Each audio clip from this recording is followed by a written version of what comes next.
Titan, সাদা পেশিবহুল বিরল, যার চেহারা দেখলেই পশু পাখিরা ভয় পেত। সে ছিল চুপচাপ, কারো সাথে মিশত না। একদিন বনের এক প্রান্তে দেখা গেল নতুন এক বিপদ। এক বিশাল পাথর খসে পড়েছে খরগোশদের গুহার মুখে। ভেতরে আটকে আছে 7টি খরগোশ ছানা। সবাই ভয় পেয়েছে, কেউ কাছে যায় না। তখন দেখা গেল ধীরে ধীরে সামনে আসছে সেই টাইটান। কেউ ভাবেনি সে এগিয়ে আসবে। সে একাই পাথরের সামনে দাঁড়ালো, মাটি কাঁপে। টাইটান তার পেশি শক্তি দিয়ে ধাক্কা দেয়, চাপ দেয়, শেষমেশ পাথর সরিয়ে দেয়। গুহা থেকে বেরিয়ে আসে সেই খরগোশ ছানাগুলো। তারা ছোট পায়ে দৌড়ে গিয়ে টাইটানের গায়ে মাথা রাখে। সবার চোখে জল। সেদিন জঙ্গল বুঝেছিল, টাইটান চুপ থাকে, কিন্তু যখন দরকার পড়ে সে ঝড় হয়ে আসে।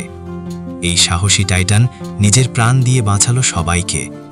তাহলে কি একটুখানি লাইক আর সাবস্ক্রাইব করা যাবে না তার জন্য? তোমার ভালোবাসায় টাইটান হয়ে উঠুক জঙ্গলের সত্যিকারের নায়ক।